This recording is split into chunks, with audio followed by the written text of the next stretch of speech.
So why was this such a success?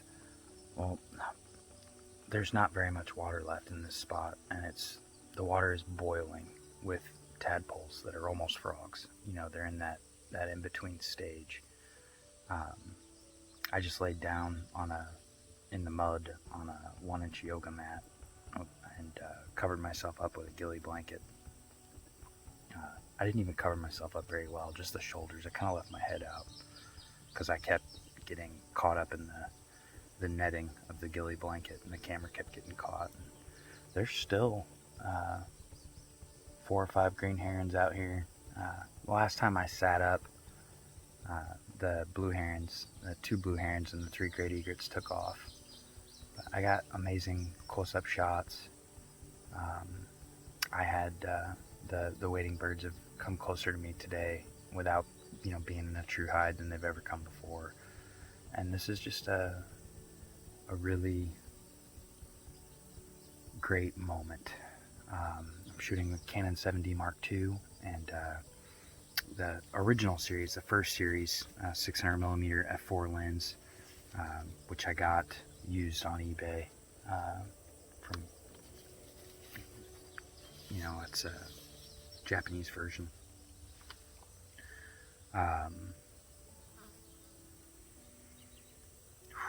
I laid down next to this tree here, and I just rested my camera on the tree for all the shots. Here comes right now he's flying in. See if you can see him flying in. That's a little greenie. And then I've got, I'll zoom in here, I'll show you. There's a couple of green herons right there. There's a total of 3 of them. So there's 2 in the frame, and then if I pan this way, yeah, there's a 3rd one there. And then if I keep panning all the way over here, there's one. There's a 4th one. And it's not raining. Look at the water. I'll show you why I was so successful. Let me zoom out. Sorry. Look at the water. It's not rain. That is frogs breathing. Because at one point in time, everywhere you see green was underwater. So from that cornfield all the way over to that cornfield, this was all water. And now it's concentrated to just this 2,000 square feet. And all those tadpoles, all those frogs, they're all in here. And this spot just was amazing. I was whispering earlier in the video, so maybe you couldn't hear me, but I had 3 hawks. There's a great blue heron way off in the distance standing in a field. There must be another puddle over there. But I had 3 hawks, the coyote, a raccoon. I didn't get pictures of the raccoon or the hawks. I've had so much wildlife.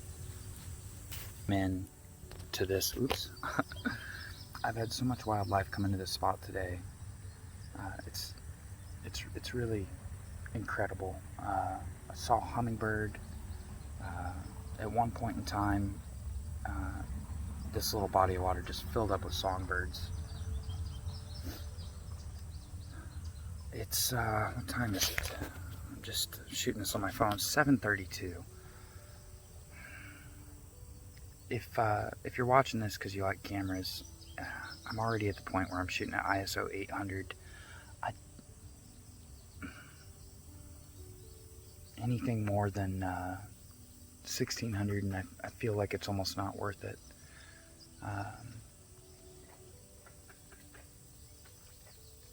I can see deer way out there. Let's see what I can do for you here. Let's see. So let me zoom in. Okay, that brown spot, that's a deer. And then you see that great blue heron just out there in the field, and then the deer way behind it. you know, another reason this was so successful is out here at Eagle Bluffs. It's I think it's 3,000 acres, and there's a lot of water. But this is right at the entrance. This is pool 1, which, you know, right now it's not even a pool; it's a puddle. But you know, duck season, this is all underwater. And of course, in midsummer, June, when we get the really heavy rains, this is all underwater. And but now it's reduced, so all the wildlife in the first, I don't know, 500 acres or so is gonna come here to drink.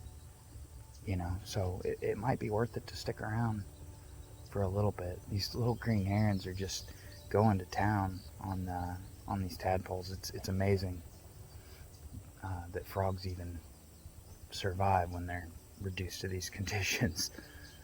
Because we had at one point in time, all at the same time, let's count it, there were 7 green herons, 2 great blue herons, 3 great egrets, those are the white ones if you don't know, and then the 1 juvenile yellow-crowned night heron.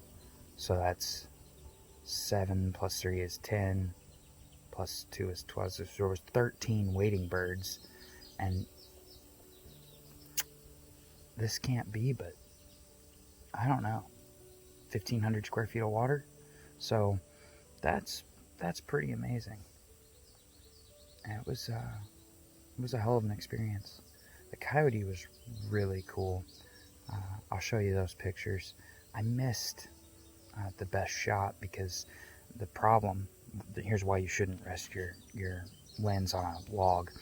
If you happen to rest your lens on the focus wheel, you know, where you would put your hand on the lens to turn it, and your autofocus cannot focus.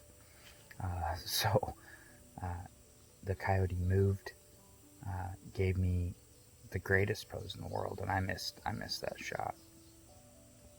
But I got some killer ones, because as he was coming to the water, I was completely locked on and prepared. I would have gotten a lot more photos, but I was out here with a DSLR on its quiet version of a shutter. So I really didn't bother him. But when he moved and then I repositioned, the coyote saw me, and that was that. I came out today to shoot half a mile further down the road. My plan was to lie in wait for a doe that has 2 fawns. She's as regular as clockwork.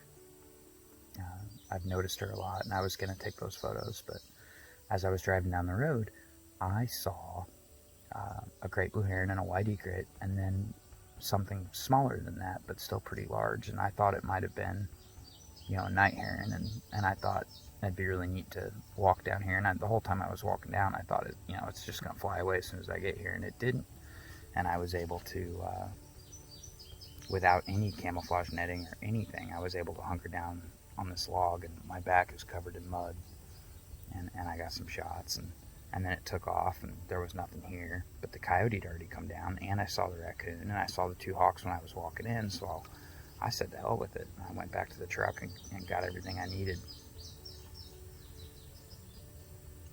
It was absolutely amazing.